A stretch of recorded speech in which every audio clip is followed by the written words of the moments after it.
È con grande convinzione che Venezia si è candidata all'organizzazione di Giochi Olimpici e Paralimpici per il 2020.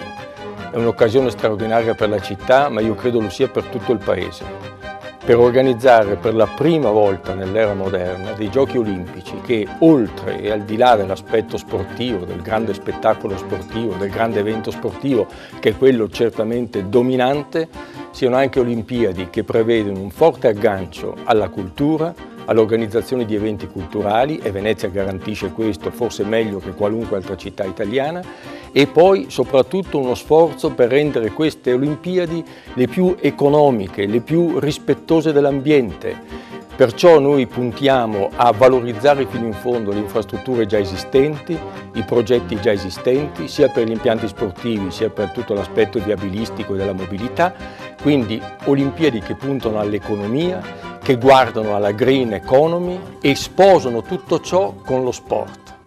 Abbiamo deciso di iniziare questa lunga, difficile, complicata ma entusiasmante avventura per due motivi essenzialmente. Perché crediamo con la candidatura di Venezia e del Veneto di offrire un servizio al nostro Paese.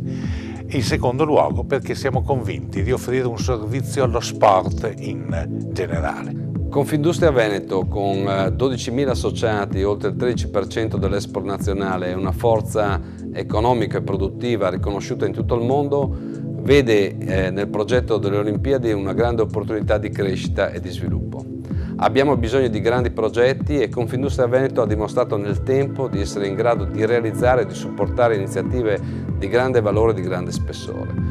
Un servizio al nostro Paese perché non c'è città al mondo più desiderata, più amata, più sognata dagli abitanti di tutto il pianeta come Venezia. E quindi Venezia, con le sue infrastrutture turistiche, è la città e la regione più turistica d'Italia, è in grado di ospitare qualsiasi avvenimento, anche un avvenimento del rilievo delle Olimpiadi.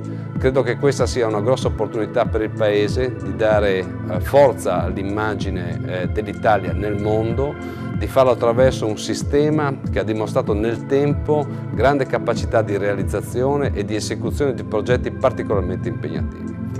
Un servizio allo sport, perché allo sport noi abbiamo sempre creduto come un fenomeno educativo, come qualcosa di indispensabile nell'educazione dei nostri giovani. È per questo che in Veneto ci sono così tanti impianti, così tante strutture dedicate allo sport.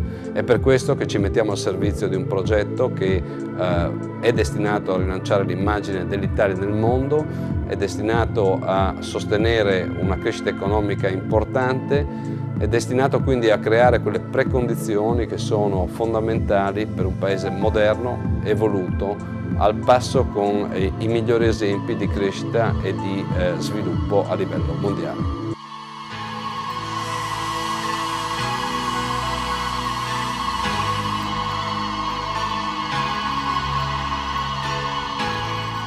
Ecco, questi sono i motivi di fondo.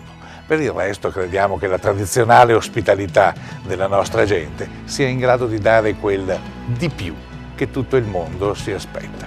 Ecco perché io credo che per davvero le Olimpiadi del 2020 a Venezia, a Treviso, a Padova, nei dintorni, in questa straordinaria terra che è il Veneto, possano essere per davvero un grande richiamo, un avvenimento memorabile per tutto il mondo.